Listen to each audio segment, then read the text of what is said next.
A gas station 100 miles from civilization is out of gas, and everyone who stops there must wait in the attached diner for the gas truck to arrive. On the surface, this probably doesn't sound like an edge-of-your-seat thrill ride, but what if I told you that this is in the Arizona desert, the diner's air conditioner's broken, the diner's cook is off that day, oh, and there was a bank robbery in the town next door, and the guys responsible for that robbery are armed and dangerous, and also at the diner. For the love of God, do not watch the trailer for this movie before watching the movie. It shows way too many spoilers. Go in as blind as possible to get the most out of it. Do you remember how tense that diner scene was in Pulp Fiction? This is basically an entire movie of just that scene. This one takes place in the 1970s, which adds a nice little aesthetic to the movie. Now, I assume that it took place in the 1970s because, like most modern movies, cell phones would have solved nearly every problem in this movie. Everything we see takes place in a single location, and with each passing minute, tensions rise as more people show up, each with their own set of issues that don't really commingle well with the other people's issues. People are hungry, but since the cook is off that day, the options are coffee, the world-famous rhubarb pie, and day-old biscuits and gravy. So on top of being hot and trapped, everyone is hangry. The movie stars my favorite up-and-coming director and actor in the indie scene right now, Jim Cummings. Not to be confused with the Jim Cummings who voiced Winnie the Pooh and a million other characters. Jim Cummings makes everything that he's involved with better. And he also seems like a genuinely nice guy. He's very active on social media with his fans. When I reviewed his last movie, The Beta Test, he was nice enough to leave a comment on my video thanking me for reviewing it. To date, Jim Cummings has directed and starred in 3 movies. Thunder Road, where he plays a police officer, The Wolf of Snow Hollow, where he plays a police officer, and The Beta Test, where he impersonates a police officer in one scene. Oh, and he did also have a cameo in Halloween Kills, where he played a police officer. Now, Cummings did not write or direct this movie, but he did star in it, and his chaotic energy makes every scene that he is in so much better than it would have been otherwise. In Last Stop in Yuma County, he plays an anxious knife salesman. The movie is paced very, very well. Every couple of minutes, we meet a new character, and each one has a lot of baggage that we slowly learn about over the course of the movie. The dialogue is excellent and feels like something Tarantino would have written, with way fewer cuss words. And on top of the Pulp Fiction and Tarantino vibe, it also has a very strong Coen Brothers vibe, where every little detail matters eventually. Now, at first, the movie is just the knife salesman, the gas station owner Vernon, played by the physically intimidating yet mild-mannered Faison Love, who I know as Big Worm from Friday, and Charlotte, the lone waitress at the diner, played by Jocelyn Donahue, who also starred in the criminally underseen House of the Devil. Yuma County is a small place, and all of the locals know each other. There are only 2 police officers, and one of them is waitress Charlotte's husband, and then there's the secretary played by Barbara Crampton, who I know from the 80s cult classic Reanimator. Everyone else is a stranger and just hoping to pass through quickly because there is nothing else going on in Yuma County. This is writer and director Francis Galuppi's first feature film, and he knocked it way out of the park. Every shot is so well framed, showing either the claustrophobic hot diner or the vast emptiness of the outside world around the diner. The setup of a gas station with no gas in the middle of nowhere is believable and forces these characters into a literal steam cooker. Everyone is irritable and has somewhere else to be, and every time we hear the ding of the diner door opening, we know things are going to get even more tense. Every line of dialogue added to the story and kept me guessing the direction that things were going to go, who was going to live and who was going to die, and I was continually shocked at the direction that things took. When the bank robbers show up early on in the movie, things get tense very quickly. One is smart and evil, and the other is dumb and erratic.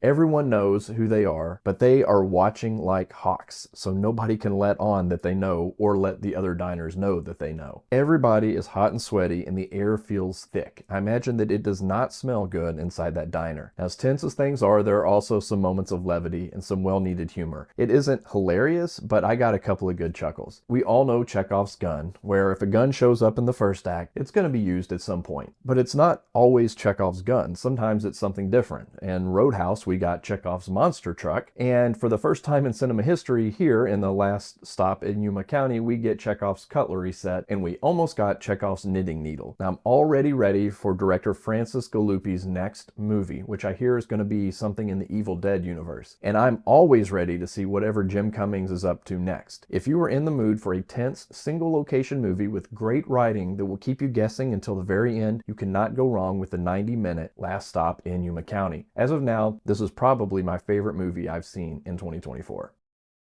Anxious knife salesman, day-old biscuits and gravy, enjoying a crossword puzzle, green pintos, overselling vegetable pie, secluded diners, small-town police stations.